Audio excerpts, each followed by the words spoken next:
Hi everyone and welcome to the Top Football Predictions season 2017-2018 and for those of you that know us regularly, I'm here as always with Atul Jani. Hello there pundits, welcome aboard and let's get straight into it. Absolutely mate, we've new season, new video for the new season and we're 4 game weeks in now. And just briefly tell me what you make of it so far. Oh, it's fantastic. I think everyone's really got stuck in the banter in the group, and everyone's looking at the results and the points is good, and everyone's scoring. That's the main thing. There's been some healthy points, hasn't there, mate? There's as I say, we've had 4 game weeks now. Even the newbies that we've got a fair few of them this season, which is great to see. And I think they're starting to get the hang of it as well. And looking out for, we've got the first goal scorer now in the games. There's so many bonus points to be had, and we're going to touch that a little bit later on. But I know, like what you always say, matey, whoever's not winning, whoever's not top of the league at this moment in time, don't fear, because these bonus points can help, and by making these correct predictions, everything can change, can't it? Listen, mate, yeah, you're right. I mean, these bonus points are key. I've always harped on about it for the last couple of years. I think both of us have. You don't get disheartened by what the table shows, because the bonus points will sooner or later start adding up, and I think a lot of people can start seeing that now. I mean, when you get the table, have a look at it and compare it to last week, and you'll see the difference straight away those bonus points have made. Absolutely, mate. I mean, you're the current champion for the last 3 years. Game week 1, you started the season on fire, 150 points, which is a fantastic start. But a few newbies have taken an interest in, and Frank. I mean, I remember game week 1, he 115 points put straight in there, and that put him on the map, didn't it? Yeah, fantastic, and it's really good, to see the likes of Frank, scoring those big points. You've also got the likes of Ryan as well, is doing well. Yeah, absolutely. They're getting the points, and it's not a case of just like 10, 15 points. They're really hammering, and they're paying attention to detail as well, which is quite good in that sense as well. Well, yeah, Frank, I mean, out of 4 game weeks, Frank's definitely almost 3 of them, 100 points each. I mean, his average is fantastic. Ryan's doing really well as well. I think he almost had 100 points.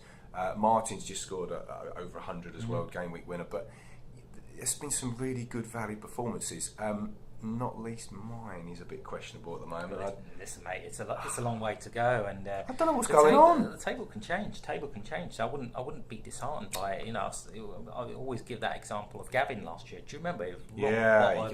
And he was well adrift of the pack, and all of a sudden, bang, he had 1 or 2 good weeks, and he's like back in the mix, isn't it? Absolutely, and that's probably what's happening with Tom this season as well. Yeah. It's just that he's game week 4 was his highest ever this season so far. Many game weeks to go, but not that he was disheartened, but you start looking at it and you think, where can I pick the points up? Suddenly you've hit almost 100 points, and you look at around you who's done what, and you look at the league table, you're flying up it. So it's, that's the thing, isn't it? I mean, the bonus points are the key. These new addition of the first goal scorer. Well, a lot of people picked up points there, didn't they? I was just about to come on to that, mate. Funny, good link in there. I mean, there was almost like 8 or 9 players that actually got that right. Harry Kane scored on the it was Everton-Tottenham game, wasn't it? That's correct, yeah. And I think up until then, no one scored any points. It's been a bit difficult to kind of try and get, but well done to those who actually got it. Well done. I wish I had it, to be honest. Yes, I mean, on the other hand as well, you've got, speaking of bonus points, we had the managerial sack. All in the last 24, 36 hours, it's all going off. And I was listening personally to a TalkSport show last night where there was, to phone in, and they had people in. I think they had an ex-Palace chairman in giving his views and stuff. But yes, it's been interesting, and that is so important. Why we asked everybody to make their pre-season predictions for the whole season ahead, because you can now look back. You're generally meant to look back on the season and say, I might have picked some bonus points up here and there, but straight away, 4 games in, AJ, De Boer's been sacked and people have got points, and now they can see on that right hand side league table overall how that's done for them, and that's great. Yeah, and it's good because at the end of the day you can visualise how much of an impact these bonus points have. There's briefly touching onto it, the table has flipped, hasn't it, in comparison to the normal without the points. Yeah, absolutely. I mean, Danny Atware, he's not a newbie, but game week 3 put 95 points in, which has been his best so far. Dan Bullock pretty good at this game already, and he's making a charge. He's had a bit of a slow start, but he's starting picking up now another 3-figure effort on game week 4. So there's been some very notable performances. Who else have you picked out? Well, I think the game week 4 was quite good, not just for the bonus points in that sense, but they also boosted up the average as well. If you look at the average, I'd say it's about 65, 70. Yep. And you've got the likes of Alessandro, Dan, Martin and Pendra all getting that ton there at the end of the day, and handsomely followed by a few other people as well. Akram in the 80s, myself in the 80s, Frank in the 80s. In actual fact, mate, Akram this season, he's he must be double delighted. His Man United are doing absolutely fantastic. He's putting some really good solid performance in this week. This season, shall I say? I think it was a case that last year, as you briefly touched on, I think he lost a little bit of hope as he was flirting with the relegation side of the table, but I think he's realised that there's a lot of scope to improve on last season, and he's scoring steadily. I mean, there's no one really, let's be honest, I mean, you mentioned yourself that scoring shockingly, but if you look at it, the lowest point, points which have been scored so far in the 4 game weeks, is 15th. Yeah. Last year we were talking about 5s and 10s, remember? Yeah, I know, it is like that. I noticed as well, Mike, he scored this in game week 4, only because it's fresh in my mind. He picked up 5 points. Now, 5 points, you'd think 5 points is nothing. Yeah. But I think, if I recall, and I'm not looking at any stats right now, but I think he scored 5 points on a game where no one else did.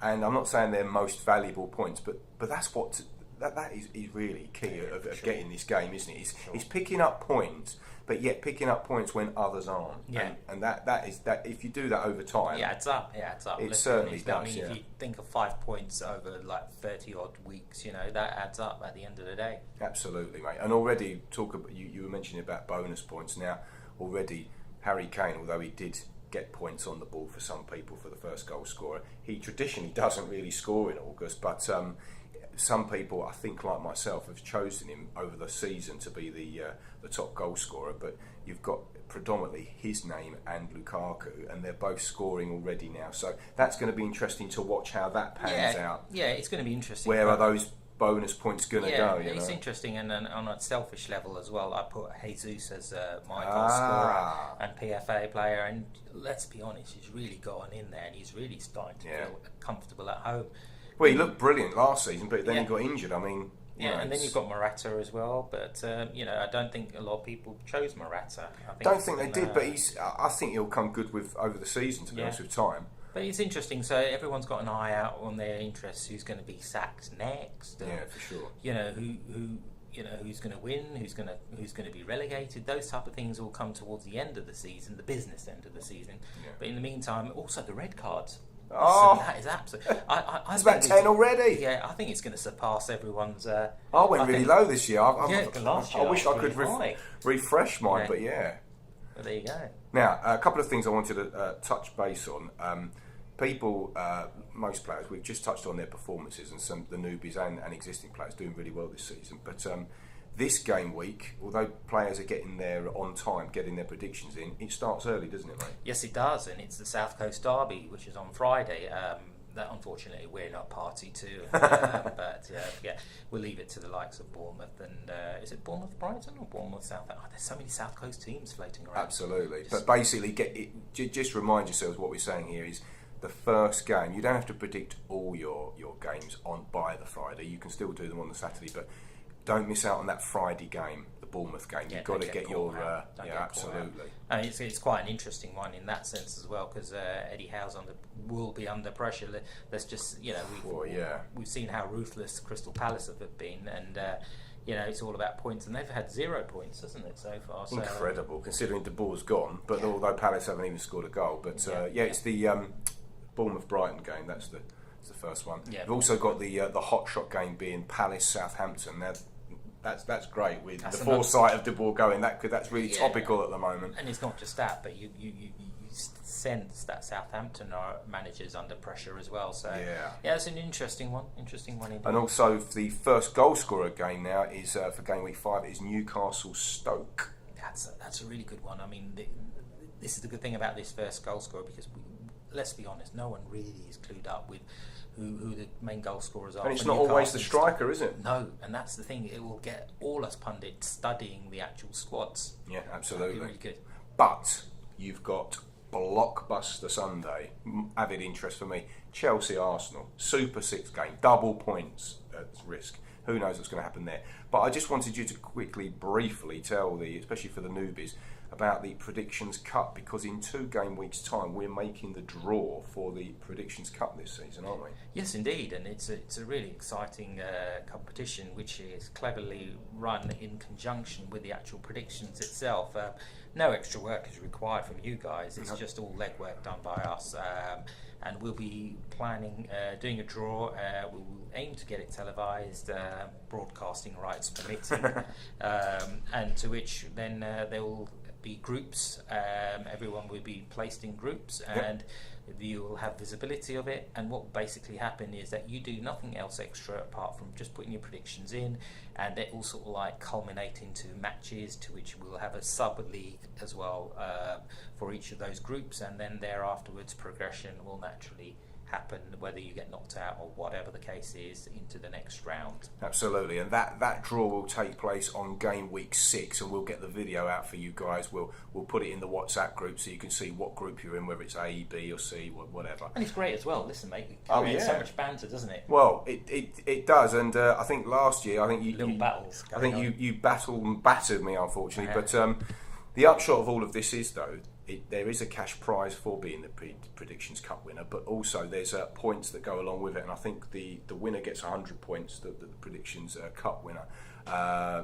Semi-final runner-up gets, cup final runner-up gets 75 points.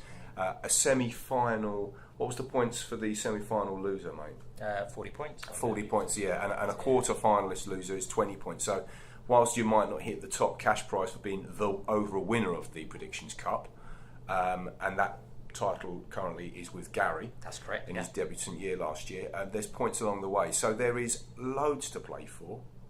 Game week 4 has just ended. We've had 4 weeks of player performance, and like we've said, the guys are doing really well out there. It's fantastic with newbies. I mean, I just can't fault them. You know, there's so much enthusiasm, and it's really good. You know, I mean, it's good to have challenge. It's good, in all honesty. It's not okay. I might have won it for the last 2, 3, 4 years, whatever the case is, but it brings excitement. I don't want the game to die. That's the main thing. And I don't even want the money because I never win my own game. So Yeah. don't worry about that. But we're on to game week 5 very quickly this week. So get your predictions in. Any questions, let us know. But we just hope you're enjoying it, and hopefully some of us can start racking up some points soon. But no, enjoy it, guys. Any comments, just let us know. Yeah. Take Cheers. care.